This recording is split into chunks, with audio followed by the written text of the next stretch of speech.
Hey guys, welcome to your first T3 workout for Fine Tune February. Underneath you'll see a guide to the T3 or the triple threat training method, and if you haven't already, it's definitely a good idea to go ahead and read through that so that you understand the layout of the workout. So going into this first sequence, we have a 3-minute lower body segment, a 2-minute upper body segment, and then a 1-minute what I call the fine tune interval. Since I'm not working with you each individually, I'm just kind of picking that, and for this segment I picked core. So let's go ahead and get started and break down your workout for today. You're definitely going to need some kind of timing device. I'm trying to find something online for you guys that will make it as easy as possible so that you're not constantly clock watching. So starting out with our first exercise, just kind of similar to what we did yesterday, you have 2 parts of the triple jack. So you're doing 10 low jacks, which my low jacks are kind of lame. I should be a lot lower in my legs. And then after you do the 10 low jacks, you're going right into 10 plank jacks with the hands directly under the shoulders. So you're going to repeat these 2 moves, 10 of the low jacks, 10 of the plank jacks, for 1 minute. Just going back and forth. Get lower in the legs, Jen. So you should be much, much lower than I am right there. Such a cheater. Make sure your abs are pulled in during the plank jack and joints are stacked, so wrists, elbows, and shoulders directly in line with one another. Your next move is going to be a reverse lunge with a little bit of a plyo jump. So we're going to focus 1 minute on each side. And so it makes it easy. You don't need to count your reps. Just time it out and do the best that you can to balance out both sides. Beginners, I do have some options for you at the end of the video, so sit tight and we'll give you those directions. Make sure when you're stepping back into those reverse lunges that you're really reaching for the toes. You shouldn't be crunched. I'm a little tired here, so my chest is coming forward.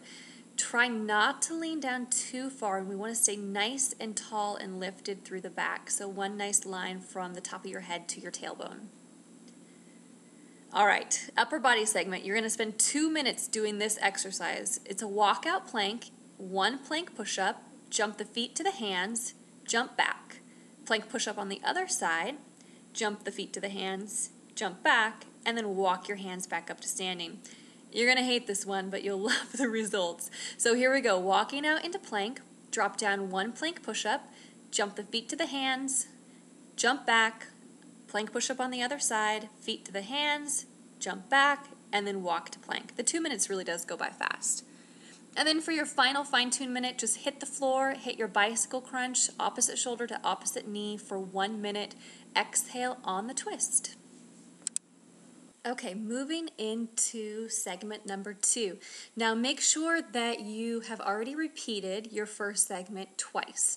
So you should have done the 3, 2, 1, rest for a minute, and then repeat that segment. And now you're joining me for segment number 2. So again, 3 minutes of lower body, 2 minutes of upper body, and 1 minute of that fine-tune interval, which I've also picked another core move. For your first minute, you're going to do a sumo walk forward. So keeping a low position in the legs, you're going to walk forward and back 2 times on each leg. Arms can be up in that boxer position or on your hips, wherever it's comfortable.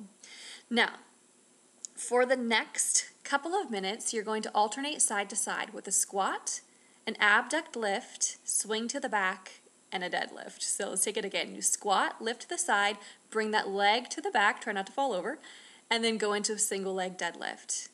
It's squat, lift, swing it to the back, and come forward. Huge challenge on balance. So if you need to grab onto something so that you don't throw your computer through the window with frustration, go for it.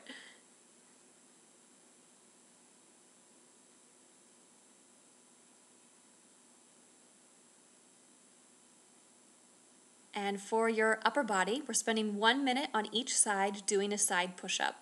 So hips are nice and stacked. We have that bottom arm crossed over the chest. The working arm is going to be in front of you, and it kind of takes some trial and error of where you need to place it, but then you're just pressing straight up. You should really feel this through the shoulders and the triceps. This is a great move for you guys to add into your upper body routines once this program is completely done. And then for your final core segment, you're going to spend a minute shaking hands in bridge. So elbows underneath the shoulders, feet can be wider than hip width apart, and you're going to reach forward and tap that pinky finger out into the floor in front of you, just like you're reaching to shake someone's hand. Okay, so let me verbally go over the workout with you. So we start out with segment 1. You have your 3-minute lower body segment, which is divided up into 1-minute intervals. Moving on to your 2-minute upper body segment, and then your 1-minute segment of core. Right when you're done with that 3-2-1 split, repeat starting from the 3-minute lower body segment. Try not to break, and then once you finish it again, then take a 1-minute rest and move on to segment number 2, which in segment number 2 we had the 3-minute lower body sequence featuring the sumo squat walks and the balance challenge. Then we move on to 2 minutes of doing the side push-ups for 1 minute on each arm, and then for your final minute you're down into bridge position shaking hands. So then once you're finished with that, repeat segment 2 from the top. Once you finish that, then you can cool down and take your stretch.